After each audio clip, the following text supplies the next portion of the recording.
des millions, hein, vous êtes charmante. Vous voyez ce que ça fait déjà 1 million, Larmina? Où est l'argent? Où est l'argent? C'est bon, faut le voir. Rien, monsieur. En fait, j'ai retiré de l'argent. Amis, ouvrez vos cœurs, non n'ayez pas peur, l'argent ne fait pas le bonheur. Shut up and take my money. Et on va parler de cette Pro D2 qui prend ses quartiers à Toulouse jusqu'en 2027 avec bien la finale donc de Pro D2 qui aura lieu à Ernest-Vallon jusqu'en 2027 et on abordera dans quelques instants justement le projet de rénovation du stade du stade toulousain avec Franck Belot qui est le président des amis du stade qui gère qui a la gestion donc de ce stade Ernest-Vallon donc qui va être rénové et agrandi. La mairie va d'ailleurs aider à l'agrandissement de ce stade qui affiche comble depuis le début de la saison et depuis de nombreuses saisons. Mais avant toute chose, on va dresser l'image globale. Philippe Spanghero, la Pro D2 donc qui va prendre ses quartiers à Toulouse jusqu'en 2027. Toutes les finales jusqu'en 2027 auront lieu à Ernest-Vallon. Comment expliquer ce choix inédit de décider tant en avance? Je trouve que c'est assez intéressant de la part de la Ligue d'avoir voulu installer un rendez-vous. On voit que c'est un succès pour les demi-finales de Top 14 depuis plusieurs années, avec cette idée d'avoir les deux matchs sur un même site.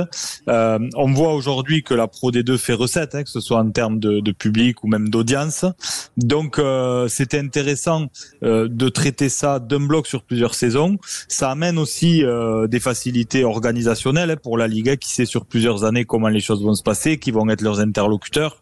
Donc il y a aussi un sujet de facilité pour la Ligue nationale de rugby et puis il fallait voir qui allait être capable d'y répondre parce que des gens ont pu dire oui encore une fois c'est Toulouse qui est privilégié dans les décisions mais en réalité c'est pour ça que c'est intéressant que Franck Belot soit là pour parler aussi du projet de stade Ernest-Vallon. Ce qui a fait la différence pour moi dans ce dossier-là, c'est le fait que le Stade Toulousain est un modèle unique de propriété de son stade et puisse se positionner sans avoir besoin de savoir si la mairie potentiellement prévoit un match de foot ou un autre événement dans son stade en 2025, en 2026. Le problème, c'est que pour les équipes qui jouent dans des stades qui sont propriétés de la collectivité, avoir des accords des collectivités jusqu'en 2027, c'est pas forcément évident parce que c'est des stades qui vivent hors rugby. Donc ça, c'est une complexité. Et donc, c'est pour moi ce qui explique pourquoi le Stade Toulousain était aussi favorisé et en étant aussi clair. Malgré tout, on sait qu'il faut homogénéiser le rugby, qu'il y a de plus en plus de clubs en dehors du territoire d'Occitanie, mais en étant raisonnable, il faut quand même se dire que mais il y a eu un appel d'offres? Bien sûr, il y a eu un appel d'offres. Bien sûr, ça se passe par appel d'offres. Et visiblement, il y a eu peu de répondants parce que, encore une fois, c'est une complexité pour les clubs, pour les clubs, les clubs qui encore une fois de grandes villes, puisque aujourd'hui, comme je le disais, la Pro D2 fait recette et il faut des stades d'une capacité minimale de 18-20 000 places pour assurer les revenus qu'en attend la Ligue et les garanties qu'ils doivent offrir aussi à leurs partenaires de ce championnat. Donc voilà, Toulouse est sorti vainqueur de ce sujet-là. Je suis pas sûr que ce soit financièrement une manne financière pour le club, mais en tous les cas, c'est aussi une bonne opération et ça permettra peut-être, mais Franck Belot en parlera mieux que moi, d'aider à accélérer aussi le processus lié à ce nouveau projet d'Ernest-Vallon, parce que le Stade Toulousain a quand même son modèle économique qui repose beaucoup sur la propriété de son stade et ça va devenir un enjeu encore plus important dans les années qui arrivent. Avant d'aller vers Franck Belot, Philippe, on voit beaucoup de supporters d'autres régions qui pestent un petit peu en disant Didier Lacroix, René Bouscatel, ils sont proches, donc ils prennent des décisions entre eux. Voilà, il y a bien eu un appel d'offres et c'est vrai que ça peut surprendre un peu parce que on a généralement des stades qui sont attribués un petit peu au dernier moment, et d'ailleurs ça c'est négatif parce que l'année dernière ça avait été Ernest-Vallon mais ça s'était un peu fait à la hâte. C'est pour contrer ça et on comprend tout à fait l'idée de bien organiser les choses et c'est bien fait, bien évidemment. Mais par exemple on peut avoir un cas sportif qui peut être embêtant. Imagine Colomiers est en finale, on fait comment? Bref, on Ça sait sera à domicile, que quoi. ça se jouera à Ernest Vallon. Mais tu sais, quand il y a eu des demi-finales à Marseille où Toulon s'est qualifié, ils étaient quasiment à domicile. Je crois qu'à ce niveau de la compétition, la dimension du terrain, elle devient de moins en moins importante. Et encore une fois, même si Colomiers aura moins d'heures de bus à faire, ils sont pas chez eux. Donc, Bien sûr. moi ça me choque pas. Je pense qu'en fait, ce que j'ai pas bien perçu de la part de la Ligue, peut-être que ça aurait dû être mieux expliqué en expliquant que il y avait peu de réponses. C'est vrai que il y a peut-être eu un manque de communication pour montrer que c'était complètement transparent, et ça l'a été. Voilà. Et puis encore une fois, je vais te dire, il y a tellement de guéguerres internes au sein de la Ligue. Que des présidents seraient montés au créneau s'ils avaient trouvé que ça s'était fait dans des conditions qui leur allaient pas. Bien sûr. Mais on n'a pas entendu un seul président, même de ceux qui sont dans la mouvance un peu contre l'équipe de René Bouscatel, se plaindre de la façon dont ça s'est passé. Donc ça veut bien dire que tout le monde est en phase avec cette décision. Un tout petit tour de table avant d'alerter Franck Belot. Quentin Cavanis, Clément Combe, Antoine Mazère, est-ce que vous regrettez ce choix de prévoir plusieurs années en avance et de ne pas choisir un stade en fonction de l'affiche? Ouais, un peu. Moi, je trouve que Ça perd de son charme? oui, c'est ça. Ouais, le côté charme. Voilà, on sait où ça va jouer. Alors, c'est très bien que ça se joue à Toulouse. Hein. C'est un beau stade, va y avoir du monde, ça va être une belle fête.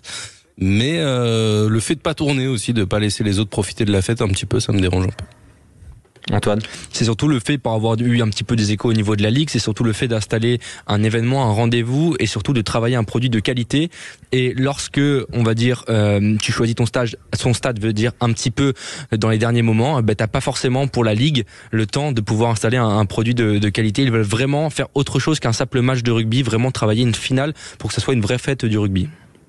Et justement, le théâtre de cette finale, ce sera le stade Ernest Vallon. Alors on va en parler de ce stade Ernest Vallon. Bonsoir Franck Belot. Oui, bonsoir.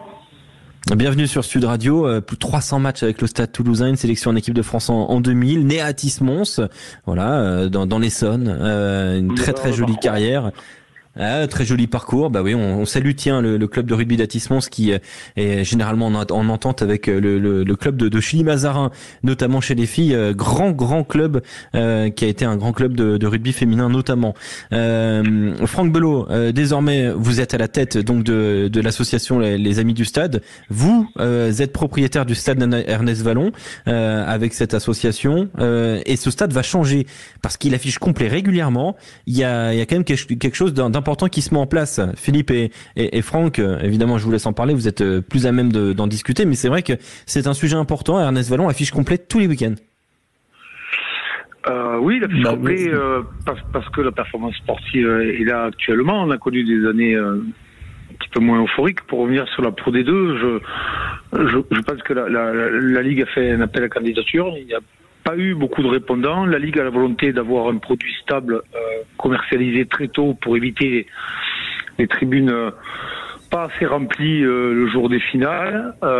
Avec l'accord des Amis du Stade, évidemment, la SASP qui veut faire du spectacle, la SASP Toulousain Rugby, diversifier ses ressources, a candidaté. Ils ont été reçus et je pense que c'est plutôt une bonne chose. Évidemment, si Colomiers est en finale, ils auront 4 km à faire, mais on se pose pas la question aujourd'hui de savoir si l'UBB pourrait être en demi-finale du championnat et jouer à Bordeaux aussi. Donc, quand il y a des demi-finales à Bordeaux, donc cette question, elle est juste momentanée et je pense qu'elle va s'évaporer dans le temps. Philippe. Oui, non, mais c'est ce qu'on se disait un peu. Et je suis plutôt d'accord avec Franck, mais c'est vrai que du coup, ça fait le lien avec, pour moi, cet avantage qu'a le Stade Toulousain de la propriété de son stade et l'actu dont on parlait en début d'émission à 19h avec cette annonce de la mairie de Toulouse. Et donc, je voulais savoir du point de vue des Amis du Stade comment c'était perçu et comment ça se matérialise, parce qu'on sait que entre les annonces et les chiffres abordés et la réalité des faits, il y a souvent un écart. Et je crois que finalement, la façon dont les choses ont été perçues médiatiquement, c'est pas tout à fait comme ça que les choses se passent dans les faits. Et la mairie va bien sûr être un relais très important. Mais est-ce que Franck, tu peux nous expliquer concrètement comment vous allez être suivi et quelles sont les étapes du projet ? Les étapes du projet sont d'ordre d'abord de la volonté, et la collectivité de la mairie de Toulouse a montré qu'elle avait la volonté de faire. Elles sont d'ordre administratif, on ne peut pas faire tout et n'importe quoi, il y a un PLU à respecter. On est dans le cadre d'un quasi réaménagement de quartier avec l'arrivée du métro en 2028, et nous on vise un petit peu cet objectif-là 2028.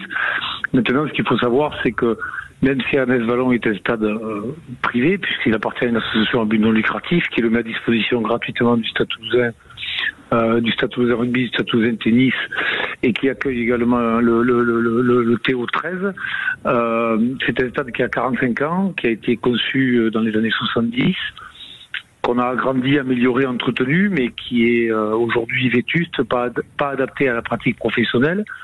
Je vais passer les détails, mais on a des réseaux d'alimentation, d'évacuation qui s'effondrent. On a 800 licenciés, il avait été conçu pour 300 avec 2 terrains d'entraînement. Donc dans ces 20 millions-là, il faut pas se dire que c'est un chèque en blanc de 20 millions d'euros qui tombe sur nos comptes. Il y aura certainement 2 nouveaux terrains pour recréer un centre d'entraînement.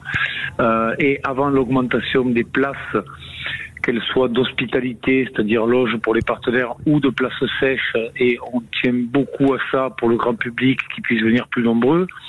Avant tout ça, il y aura une profonde restructuration, modernisation, amélioration du stade Ernest Vallon qui est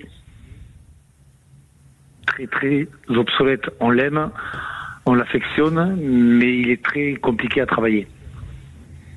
Et Franck, ça devenait aussi... Oui, vas-y. Pardon. Ça devenait aussi quand même une nécessité, parce que on voit aujourd'hui que la cohabitation avec le stadium n'est pas forcément évidente, avec les contraintes du diffuseur de la Ligue de foot et les contraintes qu'impose cela au TFC. Et donc, quelque part, ces recettes supplémentaires que vous aviez régulièrement au stadium en délocalisant, en faisant des guichets fermés au stadium, elles risquent de se raréfier dans le temps. Donc il y avait aussi une nécessité dans le maintien de l'économie actuelle telle qu'elle a été construite.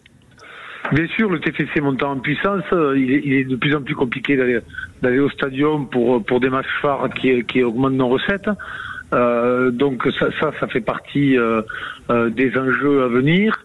Nous, le stade, concrètement, les gens qui connaissent un peu le dossier ont le sentiment d'un stade de rugby privé qui alimente une société privée, mais on est stade de repli pour Colomiers, on est stade de repli pour le club d'Agen en rugby, on est stade de repli pour le football à Toulouse. On prête gracieusement environ 250 fois par an nos terrains, que ce soit à des associations, à des équipes corpo, aux autres équipes l'hiver qui ont leur terrain interdit en raison de la météo. On reçoit les scolaires de tout le quartier des Sept-Deniers, collèges et écoles élémentaires pour leur faire du sport. Je veux dire, le stade Ernest Vallon, même s'il appartient à une association privée à but non lucratif, il est devenu un équipement quasi public de la ville de Toulouse, et on est fiers de faire tous ces efforts pour être ouvert sur notre ville. Donc il est pas fou d'imaginer que la collectivité se mobilise une fois tous les 40 ans pour aider à moderniser un outil. Il n'est pas dans l'air du temps de tout raser, de tout reconstruire, donc on va améliorer l'existant. La mairie de Toulouse a été appelée, elle a répondu présent, et je les en remercie. Les autres collectivités seront appelées également, et le Stade Toulousain Rugby et SASP prendra sa part par le biais d'un emprunt pour continuer à améliorer ces structures. Aujourd'hui, on héberge quand même le Stade Toulousain Tennis et le TO13, tout ça dans un site qui a plus de 45 ans et qui déborde. Merci beaucoup Franck Belot, merci Philippe d'avoir évoqué la finale de Pro D2 à Toulouse jusqu'en 2027 et ce stade Ernest Vallon qui est appelé à se moderniser, à s'agrandir et à devenir un peu plus, à se rapprocher des normes qui sont en vigueur en 2024 le plus possible. Merci beaucoup Franck d'avoir été avec nous sur Sud Radio. Un petit mot quand même sur Toulouse Racing dimanche, un petit pronostic. Il faut toujours se méfier des Parisiens. Tu dis ça pour Philippe Spanghero ou pour le Racing? Parce que Philippe il est tout le temps à Paris, donc. Je dis ça pour le Racing. C'est un match de phase finale, tout peut se passer. on a quand même encaissé pas mal d'essais ces derniers temps. Donc les matchs de phase finale, ils sont jamais écrits. Voilà, attention maximale, engagement maximal. Bon, mais le sportif, c'est pas trop, c'est plus ma partie, donc je vais laisser ça va quand même. sachant. Voilà, je vous remercie en tout cas. Merci Franck d'avoir été avec nous sur Sud Radio, la radio du rugby. Merci Philippe d'avoir été avec nous. Merci les gars, bonne fin de soirée du Pro D2. Il fait exprès, tous les soirs, il part en nous disant du Pro D2. Oh là là, la Pro D2. La Pro D2. Tu vois, il n'y aura pas écrit finale du Pro D2 sur les pancartes à Ernest Vallon. J'ai pas dit mon dernier mot pour ça.